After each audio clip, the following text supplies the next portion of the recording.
Hello, everyone, and welcome back for another episode of Unplugged Live, where we share real and remarkable stories of individuals who've made either big changes or significant shifts in their lives to help better support themselves and also live life to its fullest.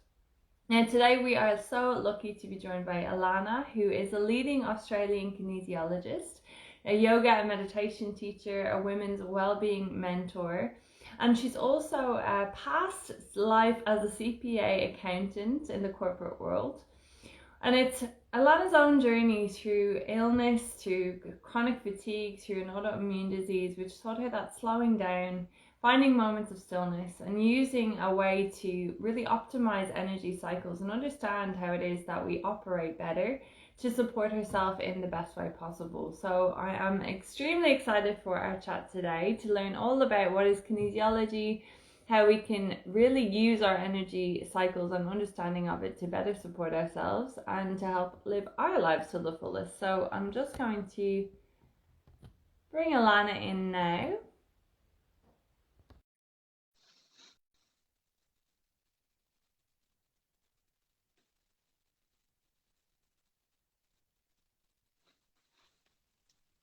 There we are. Hello. Hello, and I put my ear things on in, and I was like, "Can she hear me?" I can hear you. I can hear you. Good morning. How are you Good doing? morning. How are you? I am wonderful because I actually couldn't hear you before you added me in. It was interesting, but Ah, I'm well. I'm well. We've already seen each other this morning. we have a chance encounter down by the beach.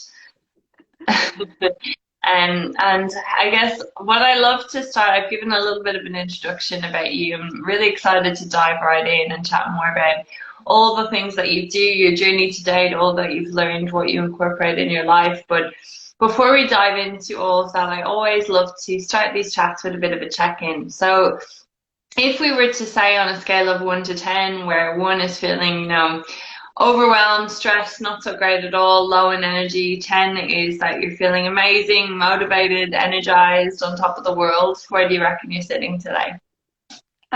Today I'm probably about a 6. My sleep over the last, I don't know if it's because it's the heat, but I haven't slept the best over the last couple of days, and that definitely plays into my energy every day. But other than that, it's actually my first day back in clinic today. So I am feeling really energized to see my clients again and start a new chapter. But I'm actually going to take January quite slowly.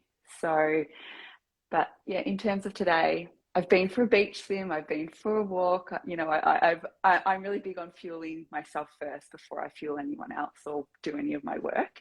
And I think you're very similar. So, yeah.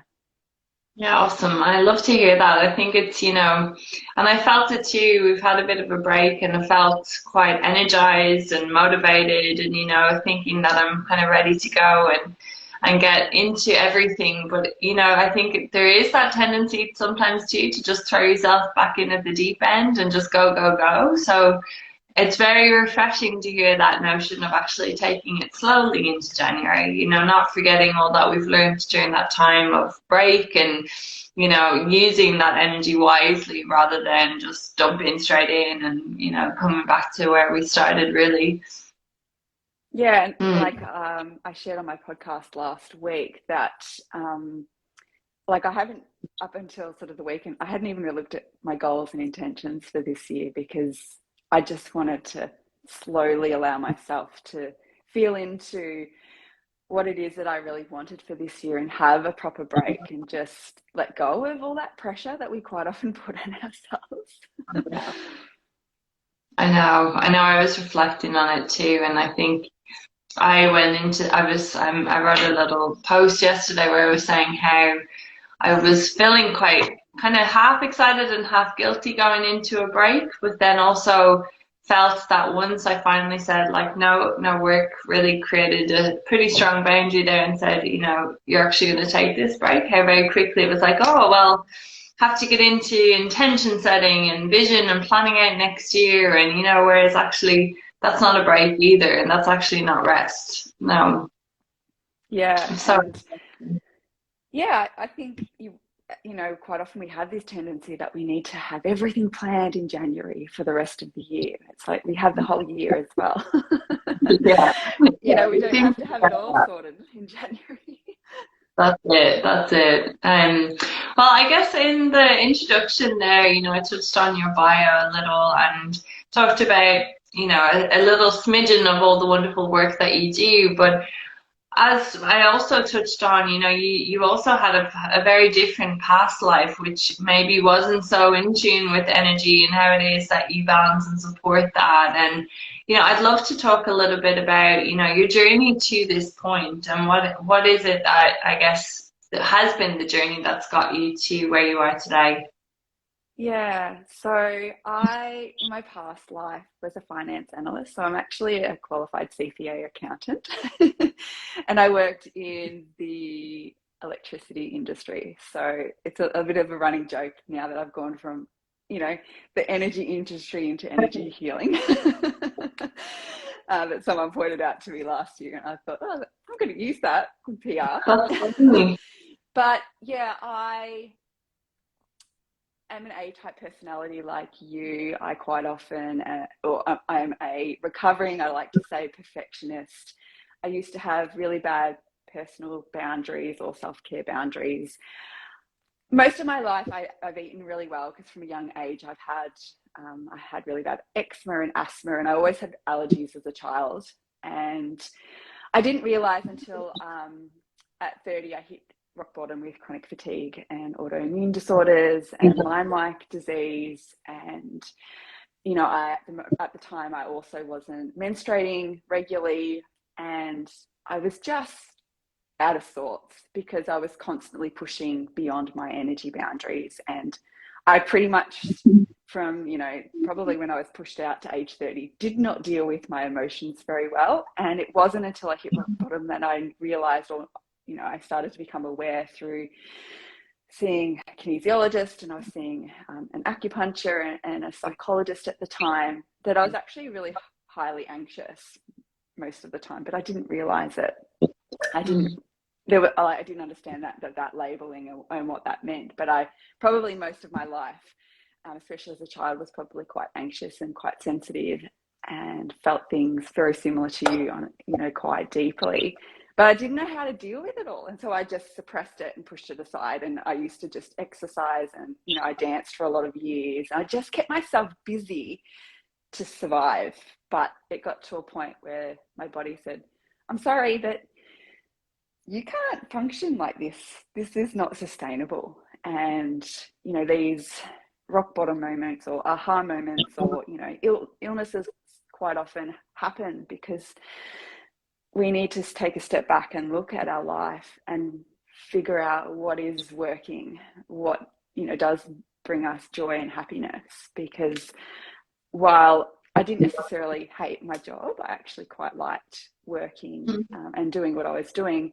The hours were not sustainable for my body and for the sensitive soul that I am. So I had to change gears a little bit and almost give myself that permission to be like, I can do something else if I want to, because I worked, I was earning really, really good money, and there was, lots and lots of things that were keeping me in that corporate world. But I had to realize that my self-care was more important, or I was more important than just earning money.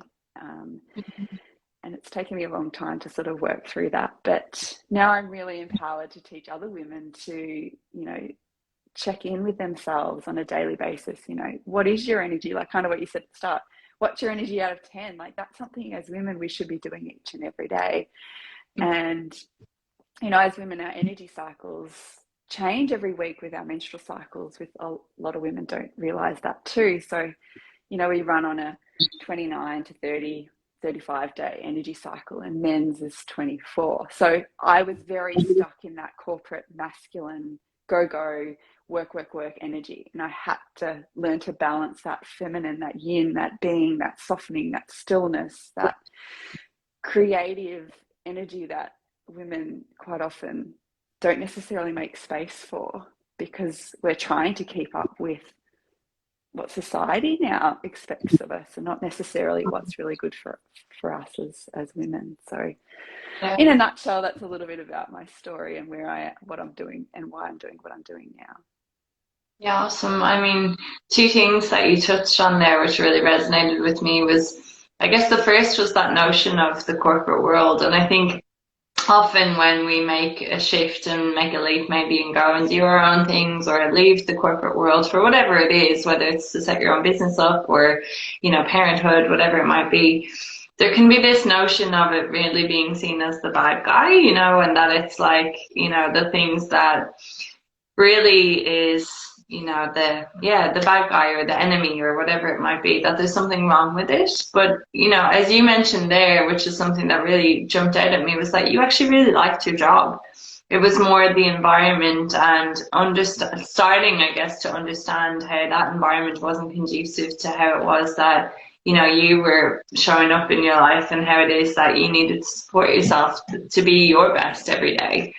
And then the second thing that really resonated with me was that difference, and I've heard it before, but it's something that I've forgotten about since. But for me, I know there's been a lot of focus around women's cycles and, you know, trying to get more in line with that cyclical nature, but also how men's cycles, they also have a cycle and energy wise, but it's also a different length. And how we can get very wrapped up in the comparison side of things, and, you know, berating ourselves as women that we can't keep up with the men or, you know, the masculine, because, and then we feel less than, or we feel not good enough in some way, where actually we're just different. And if you looked at, you know, two different, whatever it might be, like pieces of equipment that might have different battery levels, like, you don't judge it for being less than the other. It's just, that's how it's made and that's how it is. So yeah, they were really interesting things that you shared there.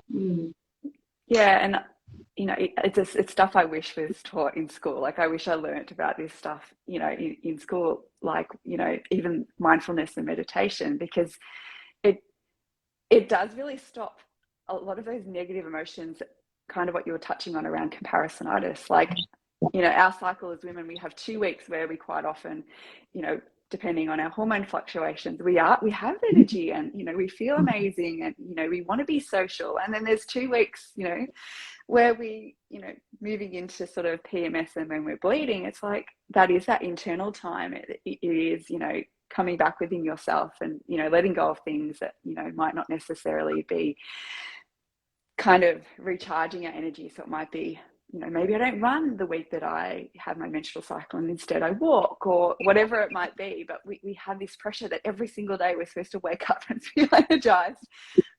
Oh, yeah. Most women don't feel like that, because our hormones shift and change every single day. So it's letting go of, you know, those expectations. And for me, that was huge. Like, I now really, especially with my events and stuff, I really, you know, and even my work schedule, I now really schedule it around my menstrual cycle, because I really do feel the shifts and change from week to week. And so when you start working with that, you know, you can take some of that pressure and, you know, those expectations off yourself, and it sort of just allows that mind set to sort of be like, I'm human, and I don't have to keep up with, you know, men or the Joneses or X, Y, and Z, whatever it might be. And then I guess too, on the flip side, is when you do actually start living more in tune and more in line with that, and you feel how much more nourishing it feels, how much more supportive it feels, how much more in flow it feels. So I guess there is that positive reinforcement too. Then you're like, okay, there's something behind this for sure. Yeah, and I think it's just trying, you know, like with any, you know, anything in life, like meditations, like you just try, and if it works for you, great. And if it doesn't, that, you know, it's just another tool that you can use, especially around energy management, is working with, you know, your menstrual cycle, and knowing that men and women are different, and that's okay. Well, more than okay, absolutely. So, I mean, we've also touched on a little bit, you know, you are a kinesiologist by trade. For those who might be listening to this either live or might be following up later on, may not be familiar with the term kinesiology, or maybe they've heard it, but we're never quite sure, what it is. I find out of all the modalities, sometimes it can be the one that has a bit of a kind of an air of mysticism around it, but in fact, it is very rooted in, I guess, evidence and science and that too. So, I would love if you could just to share a bit more about what kinesiology is, and I guess on a day-to-day basis, what that looks like for you as a practitioner. Yeah, so kinesiology, in a nutshell, is basically we use muscle testing. So traditionally, it's muscle testing. So obviously, through COVID, I actually work virtually as well, because everything in our life is a form of energy. So everything that we do takes energy. So from eating food to sleeping to thinking to feeling, basically takes energy. Even the chair I'm sitting on is energy. It's just slowed down enough so it's taken form. So when you're thinking about kinesiology, we're trying to allow the energy within your body to find this beautiful harmony and flow. So for instance, we're trying to balance out mainly stress in the body, and trying to find it in equilibrium, usually around a goal. So a client will usually come to me and say, I haven't been sleeping for weeks. What is going on? And so through muscle testing, or if I'm doing an online session, I actually surrogate energetically and test for them. But we're basically tapping into the person's blueprint and finding what the root cause is, because our bodies remember every single thing that has ever happened to us, thanks to our lovely subconscious mind. Yeah. And it quite often is the one running the show. So that's our back brain survival.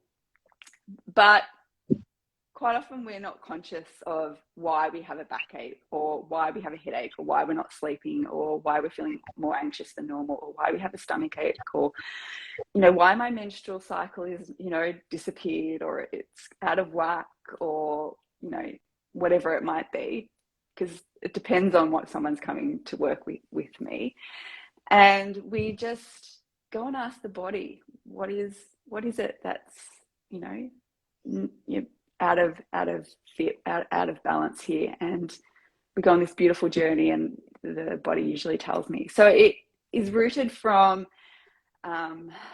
traditional Chinese medicine originally, so like 5 element philosophy, but it was originally found through chiropractic. So a lot of you might, if you're listening, go onto a chiropractor, and sometimes they might do this funny muscle testing thing. Well, it's kinesiology. Most chiropractors work more with the physical.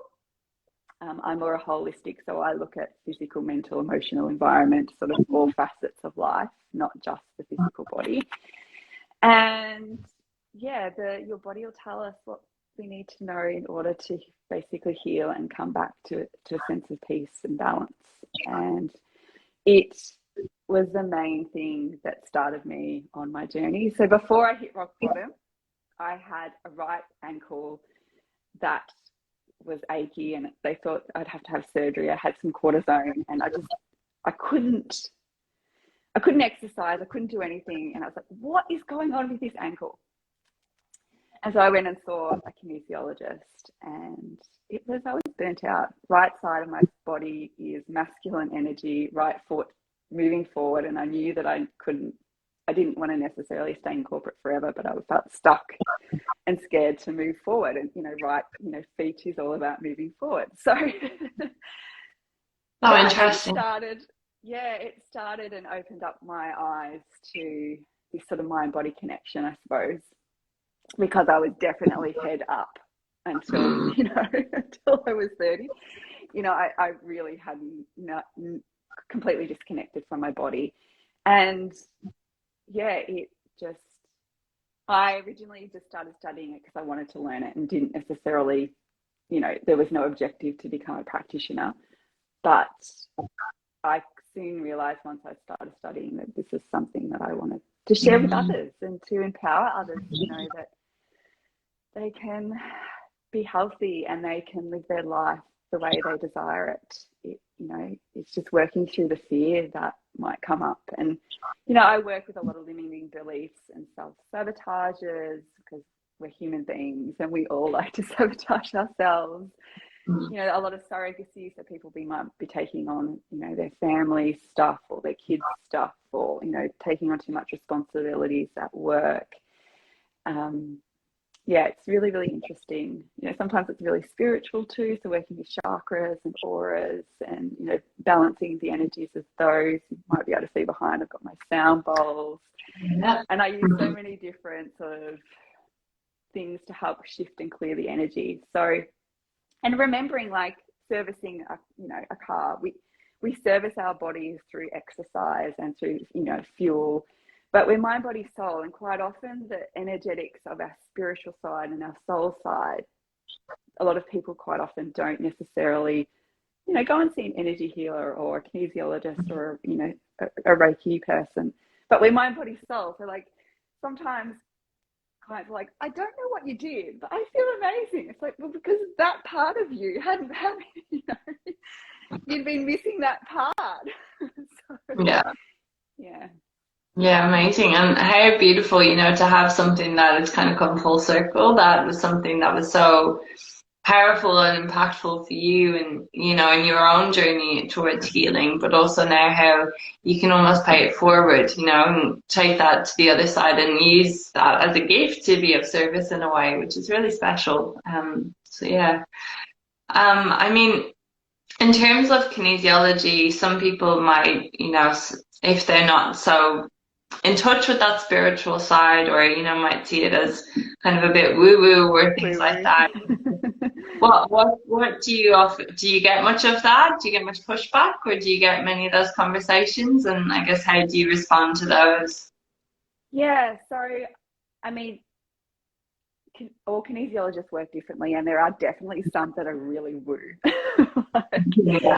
you know, like, so it depends on, you know, what kinesiologist you go to see, for instance, and how they work. Because they're like a chiropractor or a masseuse, you know, everyone works a little bit different. So, and you're always drawn to the person that you need. Like, I'm a big believer that, you know, in any type of healing modality, even if it is chiropractic, massage, acupuncture, kinesiology, you always find a person that you're supposed to work with, because you're, you know, we're energetic beings, you know, talking about energy again, like attracts like, and, you know, we have that sort of, we have these, you know, the energy wants to be drawn together. You know, we're always looking to be our best optimum selves, and quite often we're finding practitioners that match that. But in terms for myself, I work pretty, like, the spiritual stuff definitely does come up, but I work very, I suppose, how do I describe it? I'm very relatable. Like, I don't make it airy fairy, and I just sort of say it as it is. Like, and a lot of women really resonate with that. And I also work with some men too. Having worked in a male dominated industry, you know, when I was in corporate, I do relate quite well to men.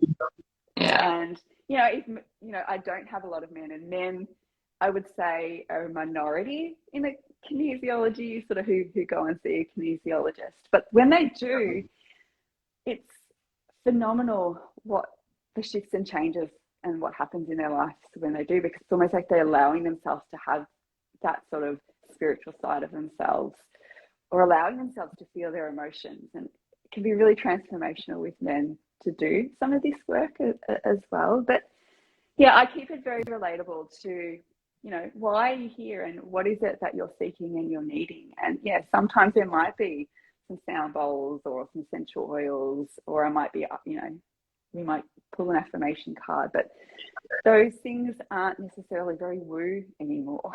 Like, they're becoming more mainstream, like crystals and sprays and, you know, essential oils, like that's mainstream now. So, you know, we might even burn some Palo Santo at times, or sage if I need to, or, you know, holding something. But generally it's pretty, as I said, like, nothing that comes up would probably shock anyone, and no one ever leaves like, oh my god, that was really freaky, or I didn't, you know. Very rarely have I had anyone say, well, that's extreme, if that makes sense. Yeah. That no one ran out screaming.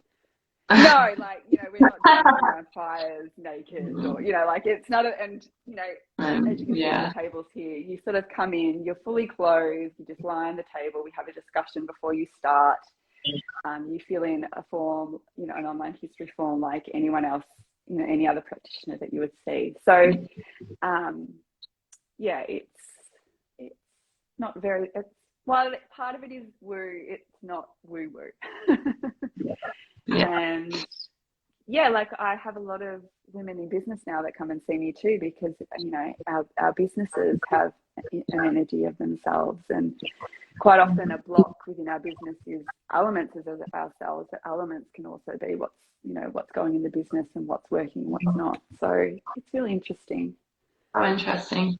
I mean, from your own journey, it sounded like one of the most important revelations that came from any of the healing work that you've done is that notion of how important it is to manage our energy every day, I'd love you, if you can, to share a bit more about why it is so important, what we can do about it, and then I guess also how you do that in your own life on a daily basis.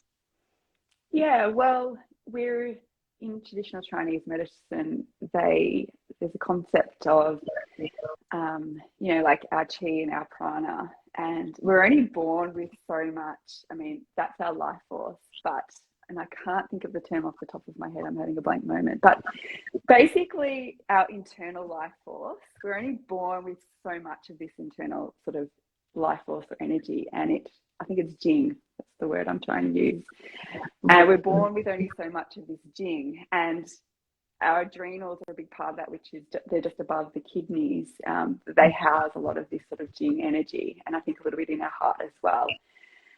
But we only have so much of it, and if we have, we're constantly burning the candle, we're depleting this essence jing energy. And there comes a point where you might, and you don't necessarily completely burn out, but you might get to a point where, if you don't look after yourself, you feel like you're just constantly tired and burnt out and drained, and everything just feels like hard. And we're not supposed to, like, life's not supposed to be hard, and we're not supposed to be consuming as much content that we're consuming every day and working quite often the amount of hours. We are human beings, not human machines. So I definitely, up until my burnout, and even sort of, I'd say even a little bit last year, I probably was going a little bit on the same sort of trajectory, where, because I was in a serving of others, especially with COVID, I was probably pushing past my energetic boundaries. But so, I like to think of, we only have so much juice in our tanks. We only have so many batteries. Our batteries, like our phones, need to be charged every day. Like, basically, if you think of yourself as a human phone, how much energy do you have for work, and how much do you have, for cooking and, all the sort of daily admin things, and, but we don't kind of get taught that we only have so much. There's only so much juice in the tank. And if you aren't sleeping properly, I know the last couple of nights I was saying I wasn't, but if it's been a long time, which was part of my chronic fatigue, it's like probably for about 6 to 12 months before I hit rock bottom, it all starts to add up. And we can only live on reserves for so long, and then you bottom out. So I think it's just knowing that we are a phone, a human phone, that needs recharging every single day. So what is it that you need to do in order to keep some of that juice for yourself? Because quite often what happens is we're just constantly giving it out to work, people, and things. So for me, I like to start my day giving to myself. So it might be meditation. Quite often it's a combination of meditation, a little bit of journaling or gratitude sort of work, going for a walk, and at the moment, because it's summer, going for a beach swim. So I am a big believer that, you have to, because of my journey, you literally have to feel you first before you can give to others. And we should be giving from an overflow and not from a depletion, which a lot of people are. So And then in the afternoon, I really feel that dip. So our cortisol level is kind of what gets us out of bed in the morning. And then in the afternoon, it kind of dips. So over in Europe, they have siestas for a reason. Like, there's no, they understood human biology. Like, Yeah, so in the interesting. afternoon, we have a dip in energy, which most people go for coffee or sugar or whatever it might be. I try and do a meditation or, step away from work for an hour. I quite often don't see clients in that sort of afternoon sort of bit. And then I do something to refuel myself because I'm no good to anyone at that time. And I don't feel it's fair seeing clients or quite often doing work if, I'm a blank almost. So, and then I go to bed early because the 2 hours before we go to bed in midnight is like, you go to bed about 10 o'clock or 9 o'clock. It's like 2 hours extra if you went after midnight. So yeah, sleep is really, really important. That's always a big one. Eating really well. I eat a lot of whole foods, not much refined sugar. I can't drink caffeine. It makes me jittery. I'm gluten and dairy intolerant, so I'm really sensitive. So food is like definitely one of my medicine things and for self-care. And now I'm actually starting to say no to more and try and have more of, I suppose, work-life balance where I really am starting to listen to what energetically can I contribute to, because I found the last 2 years I probably tried to do too much, but for this year moving forward, I want to be like, okay, so this is my tank this year, my phone energy tank per day. How much of that can I give, rather than just looking at opportunities and ideas because it would be great for my business or great, publicity wise. But it's actually more now about what do I need, not necessarily what my business needs. So I'm really starting from this year to be coming back to stuff more. What do I need first, and then worrying about what I need to do for others or for work. So that might have been a very long-winded sort of explanation. No, not at all. It seems like a pretty clever and pretty wise plan of attack for me, that's for sure. I guess for anyone who might be listening, whether again it's live or tuning in later, if you were to give any advice on how it is that we could get started with working with rather than against our energy cycles in order to, I guess, optimize, for a more fulfilling and energized life, what kind of tips would you give? Yeah, I would start to ask yourself, it might be when you're starting to wake up, how is my energy today? What is it out of 10, for instance, or how am I feeling today? And see what your intuition or your body tells you, because our bodies are always wanting equilibrium. They're always wanting to look after us, but we're all so good at ignoring it. So I would say, if you're wanting to work with your energy, start asking yourself, what do I need today? It will tell you. Intuition takes time, but the more you sort of really tune in and start to just, you'll know when it's a day to run and it's not a day to run. Like, you'll know when it's a day to see people and it's not a day to see people. And sometimes, obviously, with work, it can be hard depending on deadlines and things, but still, maybe something else can be softened at home, where you're not pushing.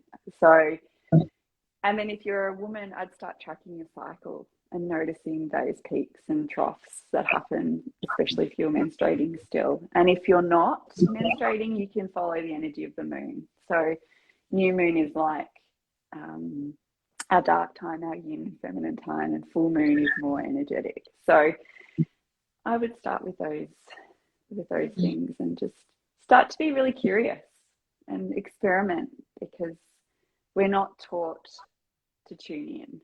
So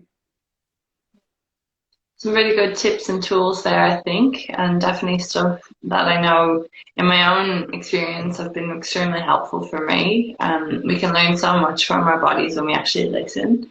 I'm a big believer in that. So yeah, I would definitely vouch for those for sure. I am also aware of time because I know we have absolutely flown past, as always does when I'm speaking to you, and I feel like we could go on and on forever. But well, before we go, I'd love to get a bit of an understanding about, and I guess share with people where they can find you and how they can maybe learn more about what it is that you do and maybe get in touch with you if something has resonated through our conversation today. Yeah, absolutely. So obviously I'm at ilana.k.kinesiology on Instagram and on Facebook. And my website is www.ilanak.com.au. So they're probably the main channels that you can easily find me. Awesome, awesome. And I guess before we leave, the very last thing I always love to ask as well is, what is your ask? Is there anything that we can help you with or help be of service to you in any way? Well, I have a podcast called The Energy Shift. So maybe you could go and have a listen and let me know what you think. Yes, yes, and there might be another familiar face maybe on that Yes. podcast. Absolutely, there will be. I can also vouch for the podcast. It's a wonderful podcast and a really, really great resource. And I've learned a lot from it for sure. So awesome. Well, as always, Ilana, it's such a pleasure to speak to you and have a chat to you, both on and offline.